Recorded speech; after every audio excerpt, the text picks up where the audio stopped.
Dios les bendiga, amados hermanos. Feliz año. A muchos no los veía del año pasado.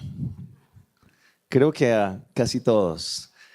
Damos gracias a Dios por este nuevo año y esta oportunidad que tenemos de acercarnos una vez más como iglesia, como cuerpo de Cristo, reconociendo que lo que Dios ha hecho en nosotros ha sido grande y que lo seguirá haciendo este año. ¿Cuántos creen eso?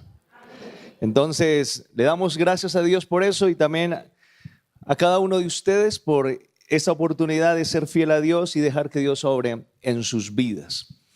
El año 2017 fue un año no solamente para nosotros como iglesia, sino en general para todos, un año de trabajo, un año de servicio, un año donde Dios nos desafió y donde vimos la mano de Dios moverse en medio de la iglesia. El año pasado movimos durante todo el año nuestro tema Somos una iglesia que cree. Y eso afirmó las bases de nuestra fe, nos ayudó a entender en qué creemos, de qué manera hemos conocido y hemos confiado en Dios y como iglesia hemos aprendido lo que Dios tiene para nosotros. Pero algo importante que la Biblia nos enseña es que hay un paso que debemos de dar de creer a ser una iglesia que vive. Porque creer es algo fácil. La Biblia dice que no solamente cree aquel que es creyente, sino también Satanás y los demonios creen. Entonces nosotros no hemos hecho nada raro hasta ahora. Porque dice la Biblia que Satanás, los demonios creen y tiemblan. Pero la diferencia es dar ese paso de ahora, saber en qué creemos para vivir en lo que Cristo tiene para nosotros. Y el desafío que tenemos para este 2018 es ser una iglesia que vive a Jesús, que vive y comparte a Jesús. Y es lo que queremos nosotros transmitir desde hoy y va a ser el trabajo que queremos desarrollar como identidad de la iglesia a partir de 2018 y ojalá hasta que Cristo venga. Es una iglesia que vive y comparte a Jesús todos los días de su vida. Y esto nos lleva a entender dos acciones, dos verbos que están presentes aquí. Vivir. Vivir es la propia acción de la vida, del nacimiento. Es cuando hay movimiento, es cuando hay el gozo de la luz. Tiene que ver con ese soplo que hemos recibido de Dios. Tiene que ver con el disfrutar, algo que se da a conocer. Y como iglesia hemos entendido que no solamente tenemos la vida que el Señor nos ha dado desde el nacimiento, sino que tenemos una nueva vida porque Él un día tomó nuestros pecados, los llevó allá a la cruz, nos limpió y nos dio una nueva oportunidad. Y tenemos una vida diferente, una vida nueva. Por eso el Señor Jesucristo dice que Él vino para darnos vida ¿y qué? Y vida en abundancia. Entonces más sentido tiene para nosotros lo que es vivir a Jesús, una vida que Él tiene para nosotros en abundancia. Pero también tenemos otro verbo que es compartir. Y compartir necesariamente tiene que ver con otros. Nadie puede compartir solo. ¿Qué puede compartirse usted a sí mismo? Compartir tiene que ver con otros. Necesariamente involucra a otros. Esto significa que compartir es involucrar a aquellas personas que están alrededor nuestro en los diferentes escenarios de nuestra vida. Llámese familia, llámese casa, llámese allí oficina, trabajo, universidad, estudio o amigos o conjunto donde vivamos. Allí hay una oportunidad para compartir.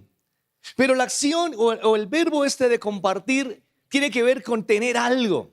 No podemos compartir lo que no tenemos. Para poder compartir necesitamos tener. Y cuando hablamos de ser una iglesia que vive y comparte a Jesús, necesitamos que Jesús sea visible en nuestras vidas.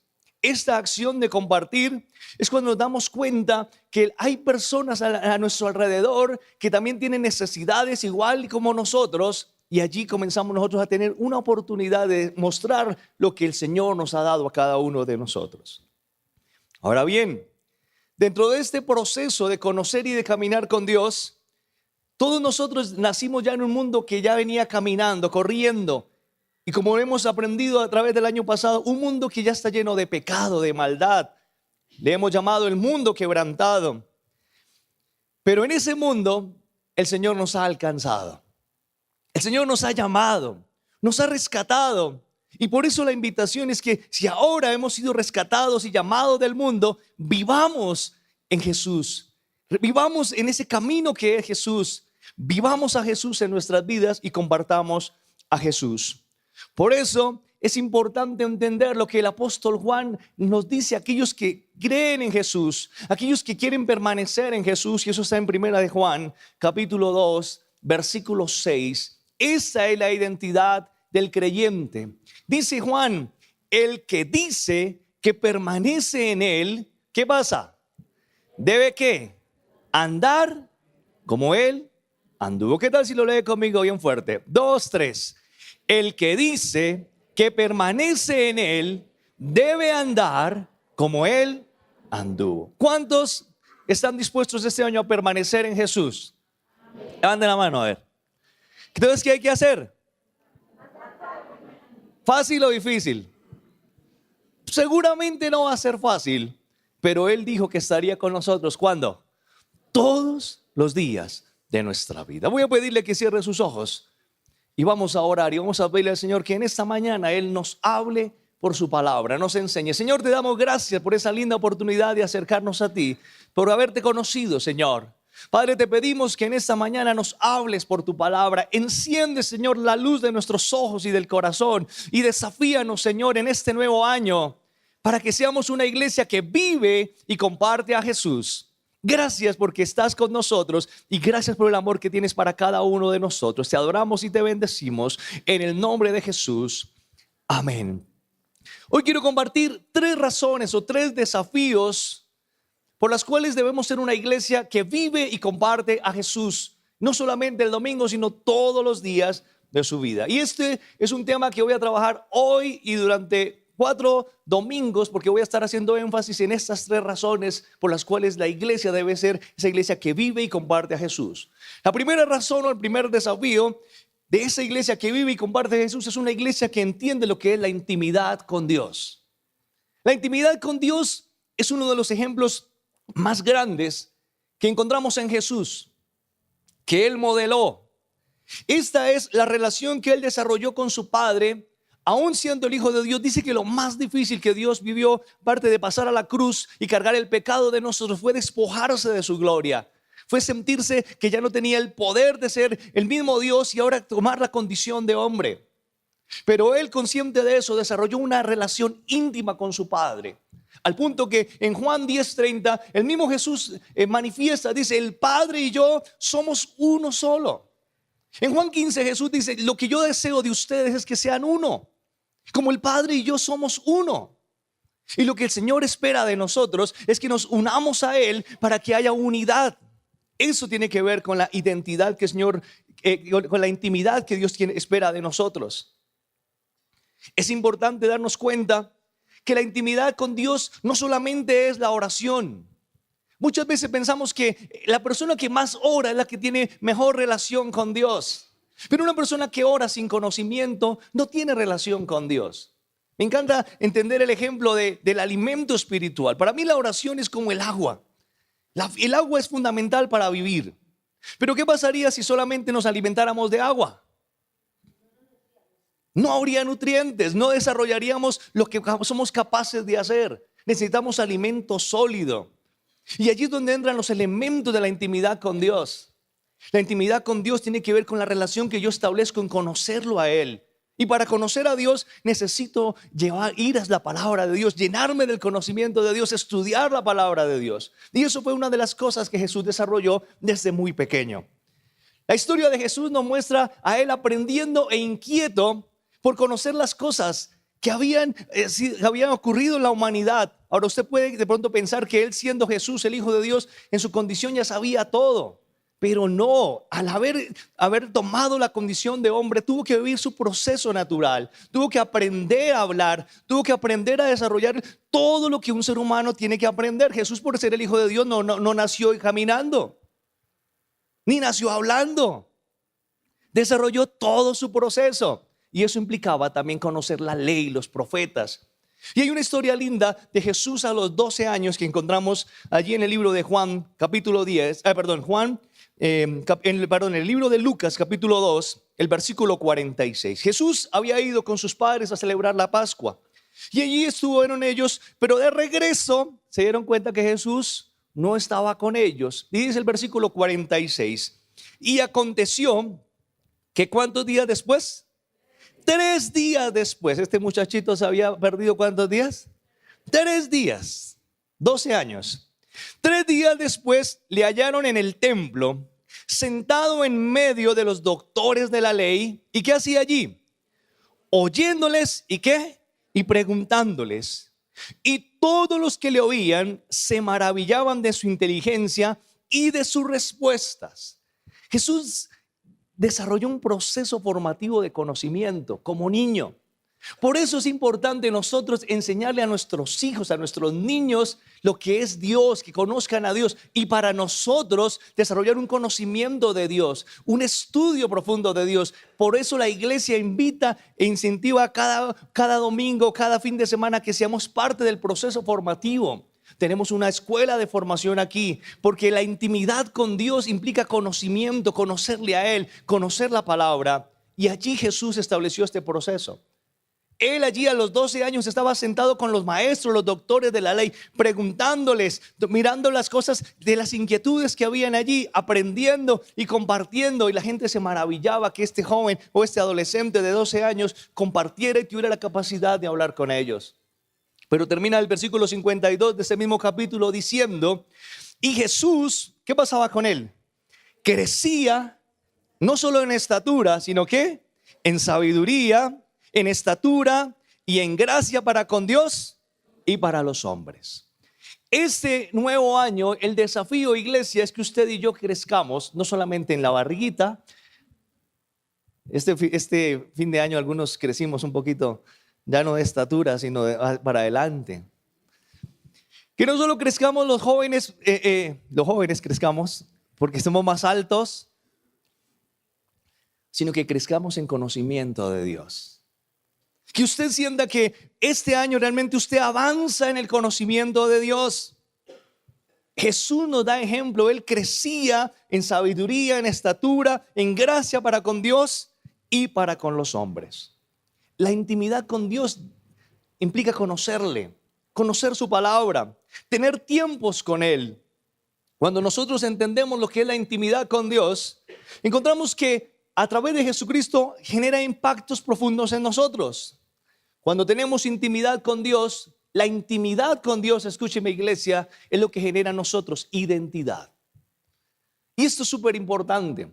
Esta relación que yo establezco con Dios me coloca en la condición de lo que yo soy. Cuando yo tengo una relación íntima con Dios, entiendo lo que es el ser hijo de Dios, el derecho que tengo yo como hijo de Dios. Pero cuando no hay intimidad con Dios, veo a Dios lejano, veo a un Dios inalcanzable, veo a un Dios que es difícil pedirle y relacionarme con Él. Pero cuando yo comienzo a tener esa intimidad con Dios, comienzo a ver al Dios Padre, aquel que me ha hecho hijo, que me ha comprado con su sangre, que me ha adoptado nuevamente y me da el derecho de ser llamado hijo de Dios. Que dice la escritura también que me ha hecho heredero de todas las cosas y con Jesucristo me ha hecho coheredero, es decir, que lo que pertenece a Jesucristo me pertenece a mí. Eso lo dice la escritura. Pero cuando yo no conozco de Dios todas esas cosas, me siento como algo pequeño y no alcanzable por el amor de Dios. Esto genera identidad, me hace entender quién soy y quién es Dios para mí. La intimidad nos genera una identidad que cada uno de nosotros nos da seguridad y confianza. Cuando yo sé quién soy, delante de Dios, sé para dónde voy. Sé que tengo la seguridad que Él está conmigo. La identidad que Dios nos da genera en nosotros seguridad y confianza. ¿Cuántas veces hemos encontrado creyentes que dicen confiar en Dios, creer en Dios, pero les cuesta tomar decisiones? No se toman decisiones porque no sabemos si de pronto será que sí, será que no. Y a veces dejamos que la vida tome las decisiones por nosotros mismos. Y entonces comenzamos a decir al final del tiempo, si era la voluntad de Dios se hará, o si no, no. Pero le cuento una cosa, desde el mismo día que Dios puso al hombre en el huerto de Edén, le dijo, toma decisiones. Aquí está la vida, el bien y el mal, decide. ¿Qué camino quieres tomar? Nosotros estamos llamados a tomar decisiones y cuando tenemos relación con Dios, nuestras decisiones son de confianza y seguridad porque esa identidad que Dios nos da nos permite avanzar. ¿Cuántas veces queremos tomar decisiones para saber lo que Dios tiene para nosotros y al final del año nos damos cuenta que tuvimos muchas oportunidades, pero no pudimos hacer nada? Cuando tenemos intimidad con Dios, el Señor genera en nosotros esa identidad para tomar decisiones con seguridad y con confianza. Pero también la intimidad con Dios genera algo muy importante para nosotros y se llama dependencia. Entre más yo tengo relación con Dios, más me acostumbro a consultar a Dios para todas mis decisiones. Más me acostumbro yo a ir a Dios para entender que Él está en todo momento y en toda situación. Y cuando yo comienzo a entender esa intimidad con Dios que genera dependencia, entiendo que en la medida que yo necesite ir a Dios, tengo más seguridad para saber para dónde ir, porque la dependencia genera en nuestras vidas dirección. Cuando hay dependencia de Dios, yo ya sé para dónde ir. Yo digo que la dependencia es como el GPS que nos dice, ahí está la dirección hacia dónde tienes que caminar. Y eso es lo que el Señor nos da cuando tenemos esa intimidad con Dios. La intimidad con Dios es algo que nosotros debemos trabajar de la manera que Jesús lo trabajó. Y Jesús nos da 3 cosas básicas de ejemplo de su ministerio en lo que es el desarrollo de la intimidad. Y yo quisiera que este año como iglesia lo trabajemos, seamos parte de esa iglesia que desarrolla esa intimidad con Dios. Y esas 3 cosas fueron manifiestas en toda su vida. La primera, el conocimiento de la palabra. La intimidad con Dios necesita que usted estudie, lea la Biblia, hágase un plan de lectura para este año. Lea la Biblia. Algunas personas nos han dicho que ahora en la iglesia no leemos la Biblia porque tenemos las luces apagadas. Yo les digo con todo respeto, en la iglesia no venimos a hacer la lectura bíblica, en la iglesia venimos a escuchar la palabra de Dios. ¿Dónde debe leer usted la Biblia? Entonces no se ponga bravo porque aquí tenemos las luces apagadas. Sí, todavía nos falta hacer unos ajustes para que haya luz, porque sí, no es la luz que vamos a tener toda la vida. Vamos a tener luz para que podamos tener acceso a la Escritura. Pero no es el lugar único. Hay muchas personas, el único lugar donde abren la Biblia es en la iglesia. Y toda la semana, ¿dónde está la Biblia? Acomodando la biblioteca que está como chueca, Ahí ese es el libro que... O cuando la pantalla del computador está muy bajita, entonces necesitamos un libro grueso. La Biblia es lo que nosotros debemos desarrollar todos los días. Jesús lo hizo, Jesús aprendió desde pequeño. Pero algo también que Jesús nos enseña en el inicio del ministerio, que muchos han dejado, es el ayuno. Muchos dicen que, es que el verdadero ayuno es ayudar al pobre, a la viuda, al que necesita, ese es el... No, hermanos, Jesús, eso lo habló el profeta. Pero Jesús nos mostró que el verdadero ayuno, el ayuno que Él hizo era parte del fortalecimiento de su vida espiritual. Antes de iniciar su ministerio, ¿qué hizo Jesús? ¿Ayunar cuánto tiempo? 40 días. Yo no le estoy diciendo que ayune 40 días. Pero le estoy diciendo, el ayuno es fundamental en el desarrollo de fortalecimiento espiritual. Eso genera identidad, eso genera intimidad. La iglesia está llamada a ir a ayunar delante del Señor. Nosotros como iglesia, cada primer domingo del mes tenemos ayuno. Bueno, en este mes, en enero, como que nuestro calendario se desordena un poquito, pero a partir de febrero, todos los primeros domingos de cada mes, toda la iglesia está invitada a ayunar. Y qué bendición, qué bueno sería que fuera el culto más grande, porque venimos con nuestra familia a ayunar, que enseñamos a nuestros hijos a ayunar. Cuando el pueblo de Israel era llamado a ayuno, dice que ayunaban desde los bebés hasta las bestias. No había alimento para nadie, ni a los animales. Todos estaban ayunando. Esto es parte del proceso formativo de la identidad. Y claro está, el proceso formativo de la intimidad con Dios tiene que ver con la oración. La oración es esa agua que necesitamos todos los días. Es esa oportunidad de saciar nuestra sed. Y de todas las cosas que Jesús vivió en su vida, la única cosa que los discípulos pidieron que el Señor les enseñara fue a orar, porque fue lo que más impactó su vida. Sí, necesitamos orar. Y vuelvo a decirles, la iglesia no es también el único lugar para orar. Debemos de hacerlo en nuestra casa. Pero ese es el propósito de tener intimidad con Dios que nosotros debemos de desarrollar para este año, para vivir a Jesús, para poder tener la oportunidad de compartirlo. Número 2, el segundo propósito que le invitamos para este año y que vamos a desarrollar se llama servicio. El servicio es clave en el ser una persona que vive a Jesús. No puede haber una persona que dice que cree en Jesús y vive a Jesús si no tiene una actitud o una condición de servicio. La historia nos cuenta que cuando Jesús se manifestó al pueblo de Israel, el pueblo de Israel en ese mismo momento quiso colocarlo en un lugar de privilegio. Querían servirle, querían colocarle como rey. Entonces cuando Jesús apareció dijeron, no, este es el libertador, el Simón Bolívar que necesita Israel. Entonces vamos a colocarlo en el trono, vamos a buscarle armadura, vamos a hacer que él sea nuestro libertador. Y la gente ya quería colocarlo en un lugar de autoridad. Entonces Jesús tiene que responderle de una manera clara, como lo dice Mateo 20:28. En Mateo 20:28 Jesús les dice a ellos, mira, como el Hijo del Hombre no vino ¿para qué? Para ser servido, sino para servir. ¿Y para qué más? Y para dar su vida en rescate por muchos. Jesús es el mayor ejemplo de servicio que hay en toda la historia de la humanidad. Sirvió tanto que sirvió su propia vida por nosotros. Entregó su propia vida por nosotros. Desarrollar una actitud de servicio, iglesia, no es algo cómodo. Anoche les decía, hombre, servir es algo incómodo. Y Jesús mismo lo experimentó en el desarrollo de su ministerio. A pesar de que él dijo, el Hijo del Hombre no vino para ser servido, sino para servir, también nos mostró que servir es algo a veces incómodo.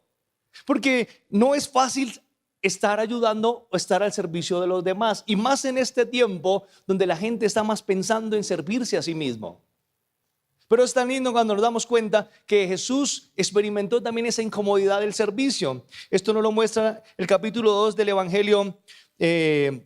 Cuando nosotros vemos aquí a Jesús en este primer milagro que él tiene para compartir, o la primera manifestación de Jesús, en ese milagro que algunos no entienden y que dice así en el versículo 1, dice, al tercer día se hicieron unas bodas en Canaán de Galilea. ¿Se acuerdan de estas bodas? Y estaba allí ¿quién? La madre de Jesús. Se cree que en estas bodas, era unas bodas de unos amigos muy, muy cercanos a la familia, o posiblemente familiares, porque María estaba involucrada en la organización de la boda. Entonces el versículo 2 dice que estaba allí en las bodas, estaba allí María, la madre de Jesús. Y versículo 2 dice que, y fueron también invitados a las bodas Jesús y sus amigos. Cambiémosle hoy el tema de discípulos por amigos. Porque si usted lee Juan es uno de los evangelios que está más cronológicamente escrito. Capítulo 1, Jesús, habla del verbo y todo esto. Y en el capítulo 1, al final del capítulo 1, está por días. Dice, y al día siguiente, y después dice, y al día siguiente.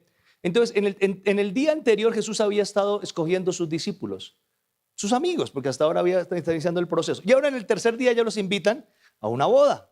¿Listo? Entonces está Jesús ¿con quién? Con sus amigos. Muy bien, versículo 3. Y faltando el vino, la madre de Jesús le dijo, no tienen vino. Jesús le dijo, ¿qué le dijo Jesús? ¿Qué tienes conmigo, mujer? Y aquí quiero detenerme un poquito.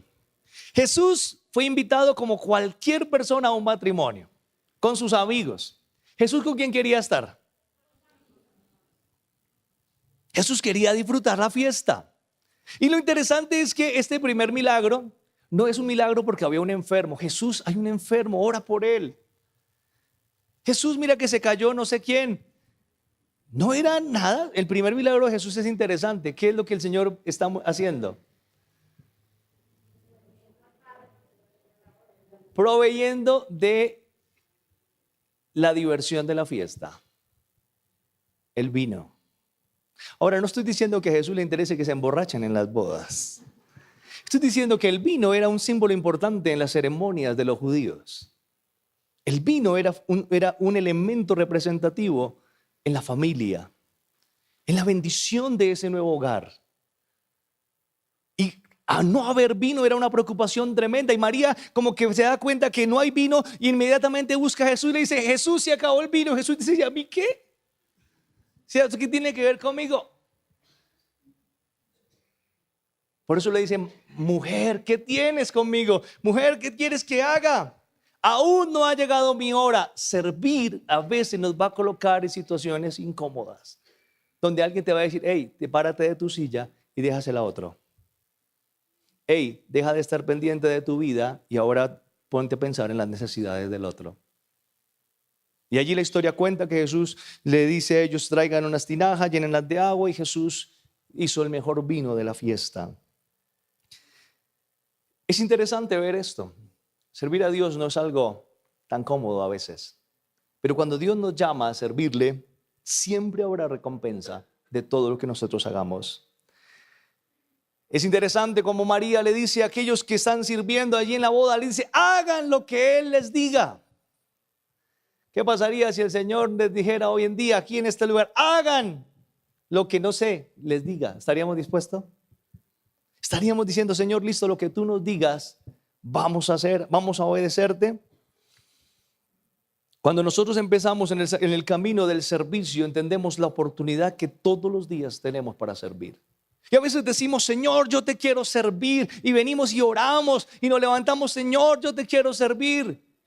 Y el Señor está diciendo, pero si todos los días tienes una oportunidad de servirme, cuando te levantas, cuando sales de la casa y tienes a las personas que encuentras en el bus, en el Transmilenio, allí tienes la oportunidad de servir. Porque servir a Dios, iglesia, es servir a las personas. Amar a Dios es amar al prójimo.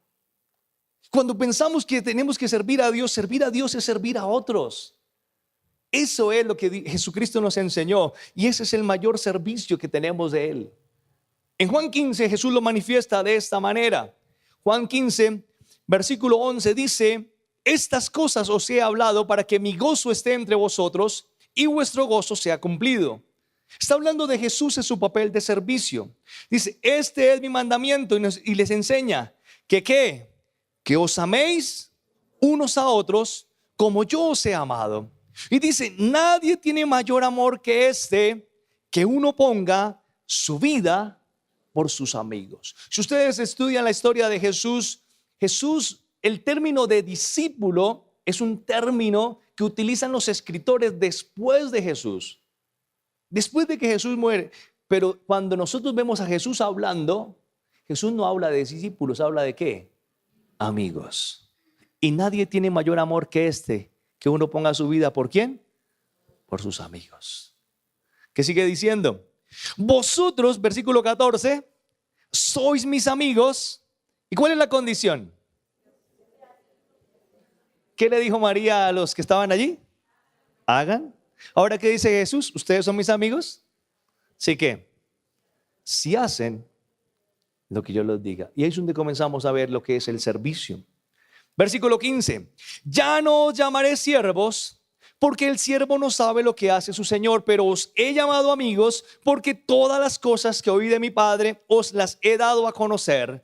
No me elegiste vosotros a mí, sino yo os elegí a vosotros, y os he puesto para que vayáis y llevéis fruto, y vuestro fruto permanezca, para que todo lo que pidáis al Padre en mi nombre, Él os lo dé.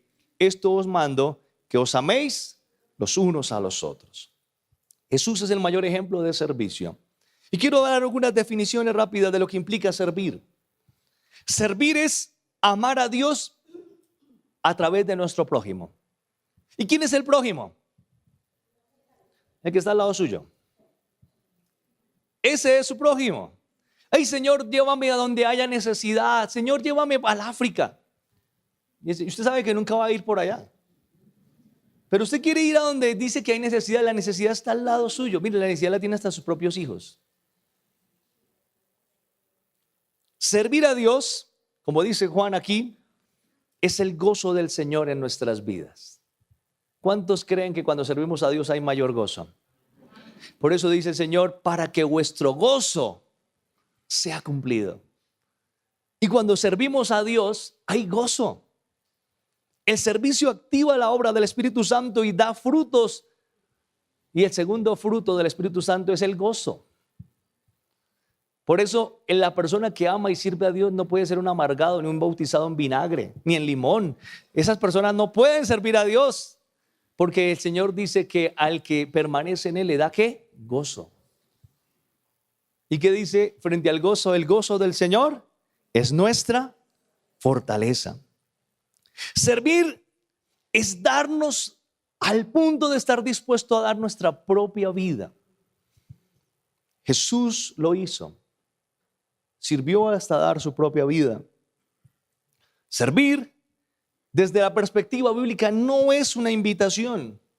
Es un mandato de Dios que cuando lo obedecemos nos hace amigos de Él. Entonces la pregunta es, ¿cuántos quieren ser amigos de Dios? Bueno, poquitos, pero chévere con ellos. ¿Cuántos quieren ser amigos de Jesús? ¿Qué hay que hacer? Bueno, estamos entendiendo. Servir es reconocer el llamado constante de Dios a nuestras vidas, porque dice la palabra de Dios que cuando nosotros servimos, el Espíritu Santo se activa en nosotros y comienza a decir, hey, haz algo, yo te di dones, te di talentos, te di capacidades para que sirvas. Y cuando nosotros comenzamos a servir, como que el Espíritu Santo comienza a despertar y a inquietar, yo quiero hacer esto, quiero servir al Señor de esta manera. Una de las grandes críticas que se le hace hoy a la iglesia en estos tiempos modernos es que nos hemos vuelto muy ególatras y hemos dejado de ser una iglesia que realmente busca servir a los demás. Nosotros estamos llamados a servir a todas las personas y es lo que el Espíritu Santo hace en nosotros. La iglesia no está diseñada para simplemente traer emociones a las personas, sino más bien para traer motivaciones para que afuera podamos manifestar a Cristo a cada uno de nosotros. Servir es glorificar y exaltar el nombre de Dios. Eso es vivir a Jesús, que la gente diga, uy, esa persona realmente ama a Dios por la forma como vive, como sirve. Servir traerá recompensa, dice allí Juan. Es una recompensa grande, dice al final, que cuando nosotros servimos y hacemos lo que el Señor nos dice y somos amigos del Señor, dice que podemos pedir al Padre todo lo que queramos. ¿Y Él qué? Nos lo va a dar. ¿Ustedes creen eso? ¿Por qué no recibe lo que quiere?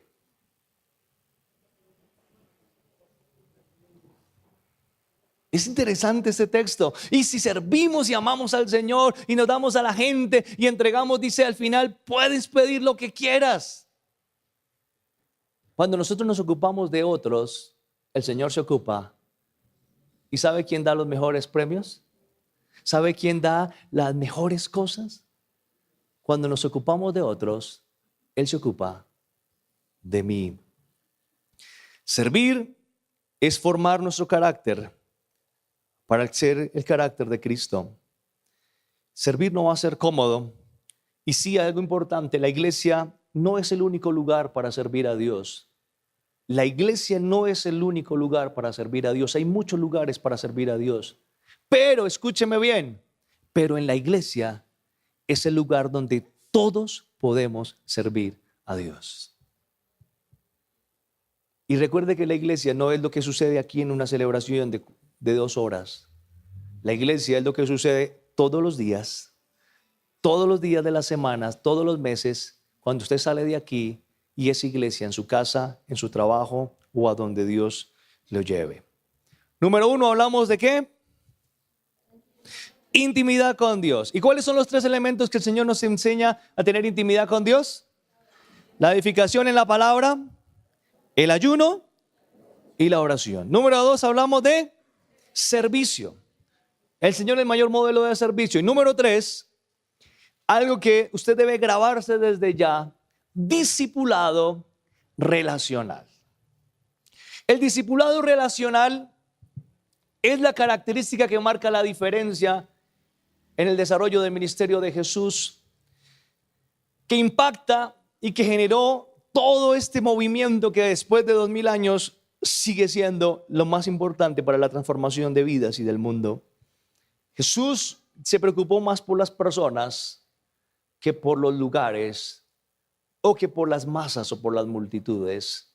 Jesús tuvo más conversaciones personales que sermones grupales. La palabra de Dios nos muestra a Jesús hablando más con personas en conversaciones de su vida cotidiana que a Jesús dando sermones en lugares donde hubiese multitudes. Esto implica la oportunidad de relacionarnos de una manera correcta con las personas. Santiago 2 nos habla de esa importancia de tener una fe con obras, de tener una relación con personas, de ser humanos, de no solamente tener una fe que nadie entiende, sino decir, esa fe tiene manitos, tiene pies, tiene acciones que involucran a otras personas.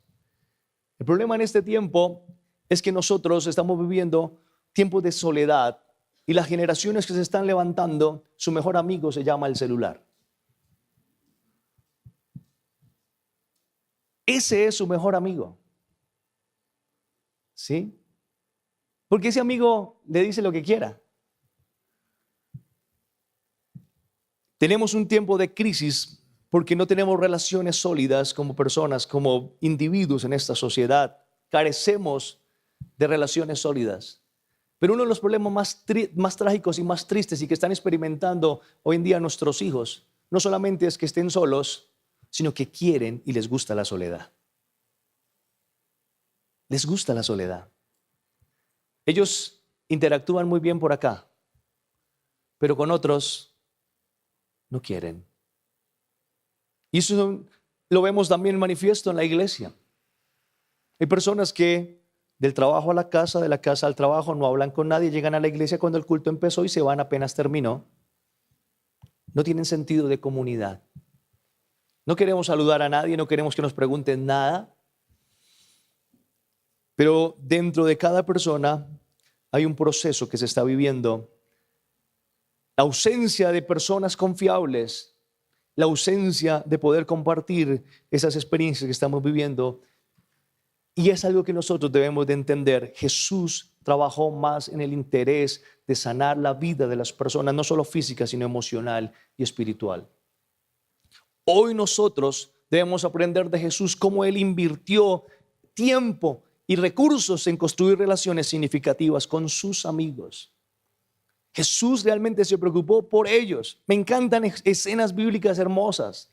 Usted recuerda la escena cuando Jesús mandó a los discípulos de 2 en 2 y ellos llegan súper contentos porque habían hecho muchas cosas y Jesús en un momento los aparta y les dice, venga, coman primero.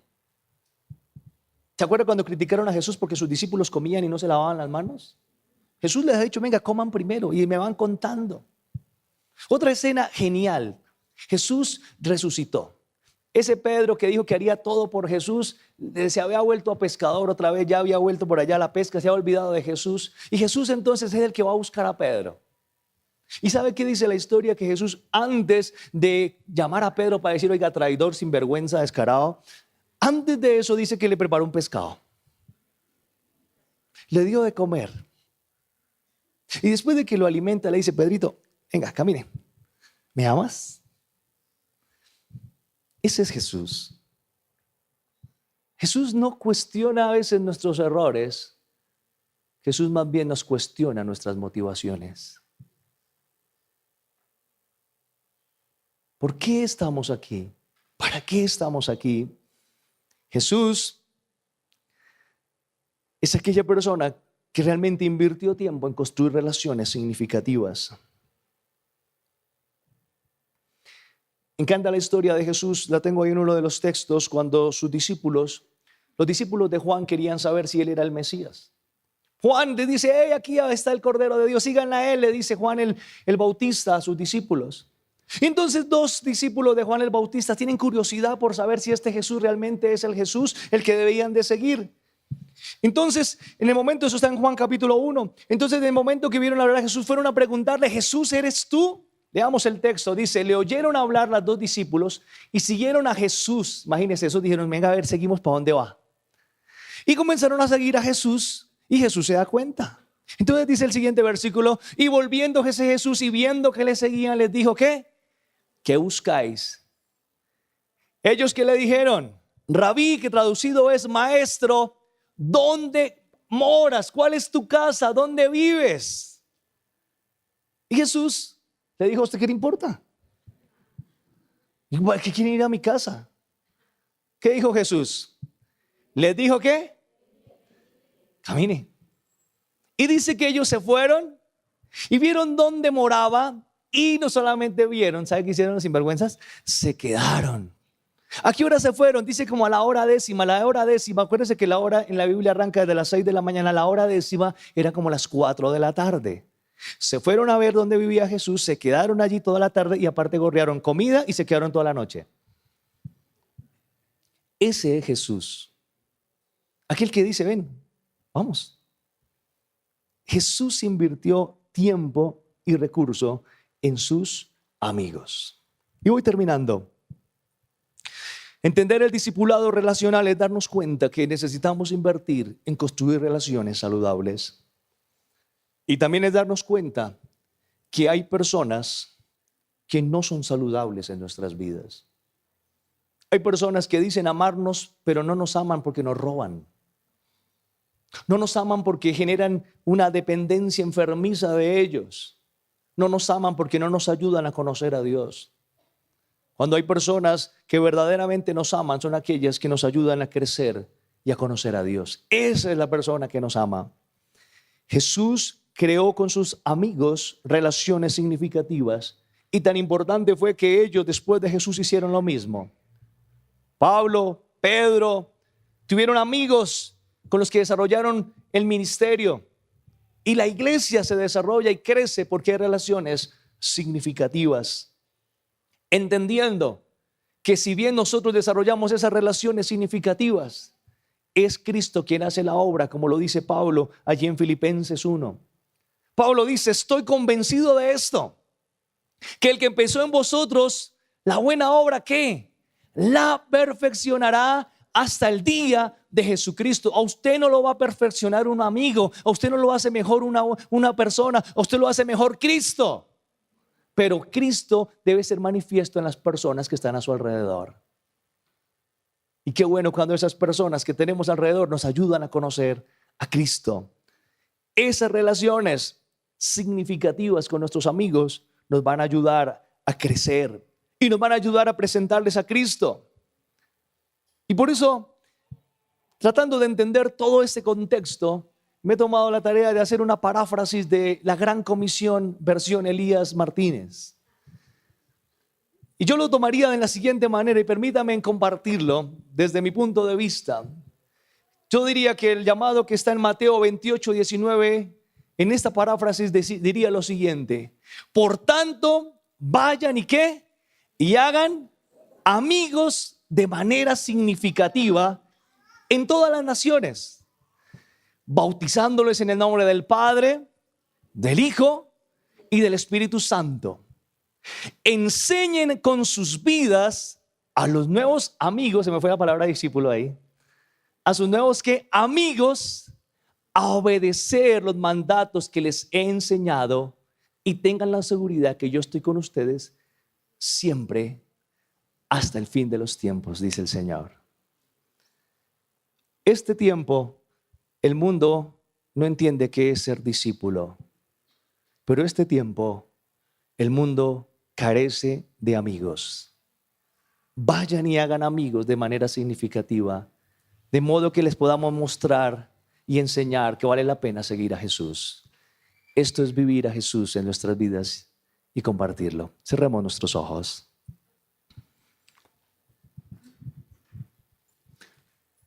Señor, te damos gracias en esta hora por la oportunidad que nos das de acercarnos a ti.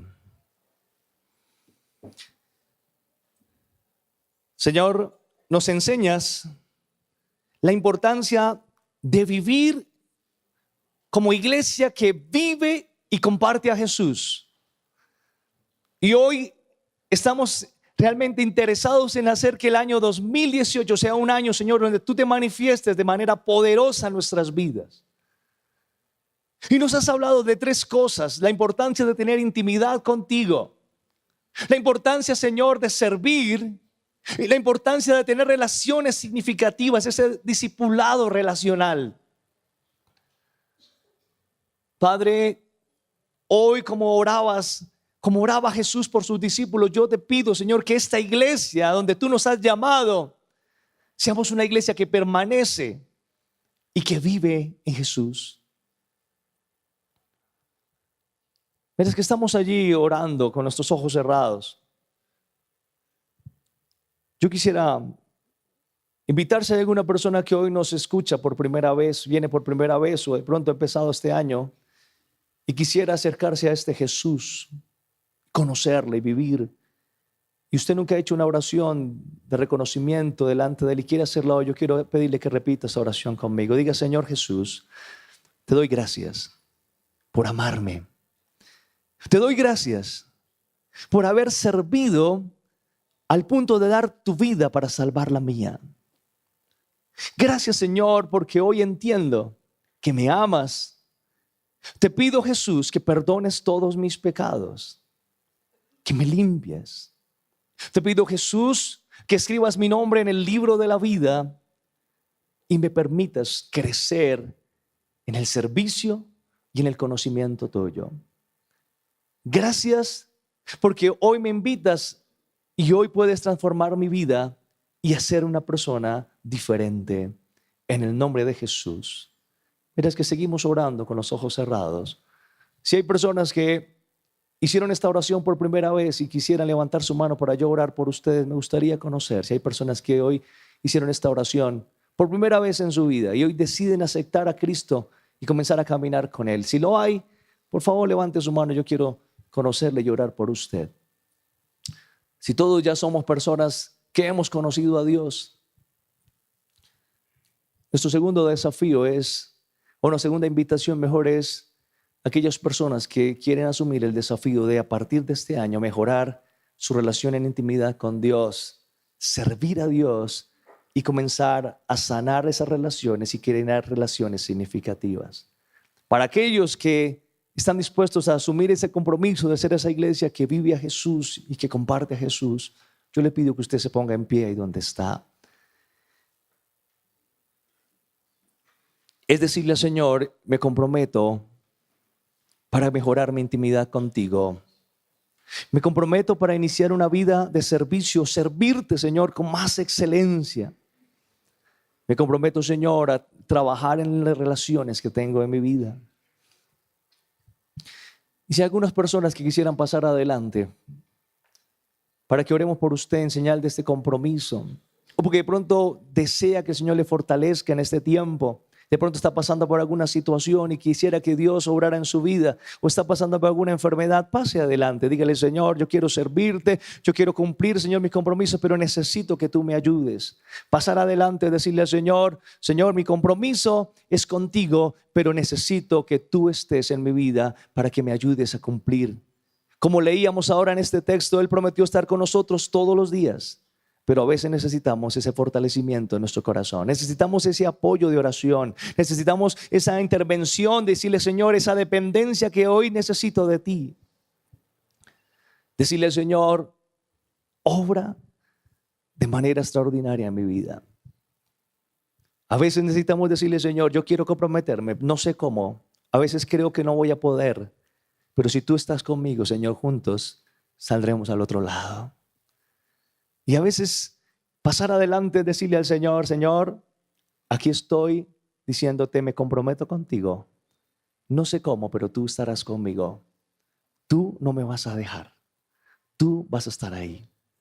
Y vamos a orar y vamos a decirle: Señor, este año será un año donde marcar la diferencia en relación contigo. Ore allí delante del Señor. Dígale: Señor, ya no quiero seguir huyendo a servirte. Ya no quiero, Señor, tener más excusas de no poder asumir un compromiso contigo. Tú has estado presente en nuestras vidas. Tú has hecho una obra grande en nuestras vidas. Y estás en medio de nosotros, Señor. Padre, tú ves cada persona que se ha puesto en pie diciendo: Señor, hoy asumimos el compromiso de comenzar a trabajar una vida de mejor relación e intimidad contigo. Padre, que queremos ser una iglesia que se identifica porque sirve a otros, y de esa manera te servimos a ti, que nos involucramos, Señor, aunque a veces será incómodo, pero allí, Señor, comenzaremos a desarrollar esa vida de servicio. Hoy estamos diciendo: Señor, toma nuestras vidas. Yo le pido, iglesia, ore delante del Señor, no se quede callado. No es mi oración la que le transforma, es su oración. La Biblia dice: la oración de fe del justo. Yo quisiera tomar un tiempo para orar por algo muy importante, y es por la sanidad emocional en las relaciones, porque hay muchas relaciones que nos están haciendo daño. Hay personas en nuestra vida que no están ayudándonos a conocer a Dios, que nos están robando. Y esas relaciones están destruyendo hogares, vidas. Hay amigos que no son amigos. Y nosotros necesitamos decirle, Señor, sana mi vida. El Señor nos está llamando a tener una relación con Él. Pero también hay personas que están viviendo de una tremenda soledad. Personas que están sufriendo porque no hay en quién confiar, no hay quien contar sus problemas. Les cuesta hacer amigos. Y el Señor quiere darnos libertad en todo esto.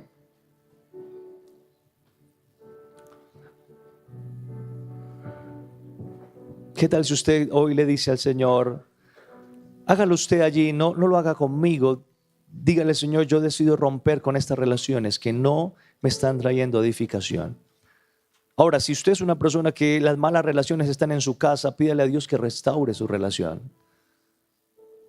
Pero cuando hablamos de las relaciones de amigos o de esas personas que conocemos que nos influencian de manera negativa, hoy dígale, Señor, yo quiero renunciar a todo lo que me aleje de ti, Señor.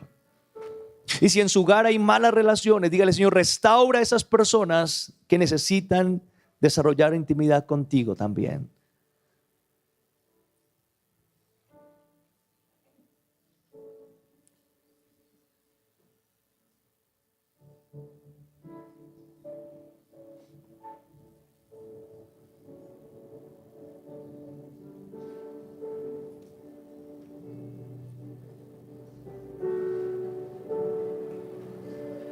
Si hay personas que quisieran venir a orar por los que están adelante, hágalo con tranquilidad, con confianza. Eso es ser iglesia. Si usted quiere orar por la persona que está allí a su lado, hágalo. Qué bueno como iglesia orar unos por otros y decir, Señor, haz tu obra en ellos. Que sea un año, Señor, de compartir una iglesia que vive a Jesús. Que sea un año, Señor, donde como iglesia crezcamos todos, Señor, como cuerpo de Cristo Jesús. Qué bueno decirle, Señor, este año quiero conocerte más y más.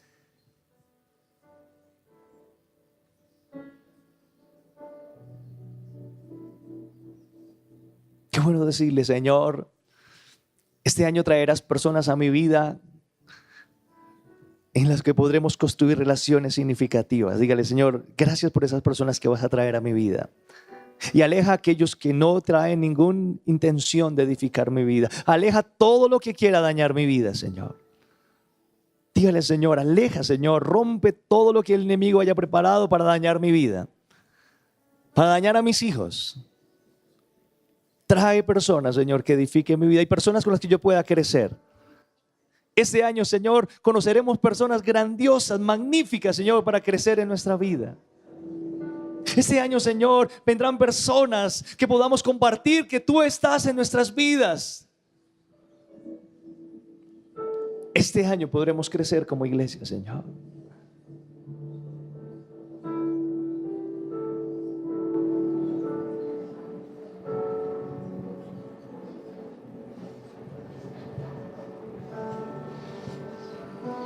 Gracias, Señor Jesús.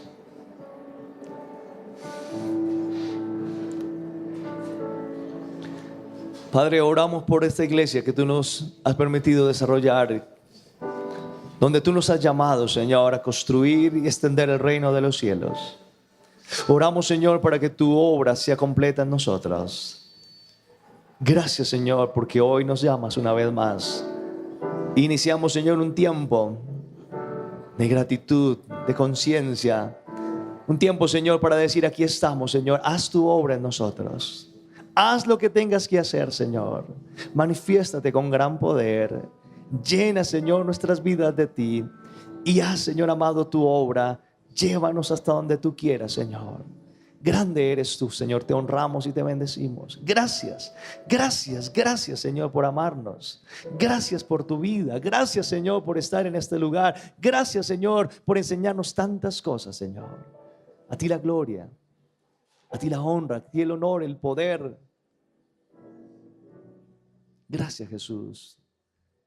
Nombre que es sobre todo nombre, en el nombre de Jesús, hoy oramos. Amén.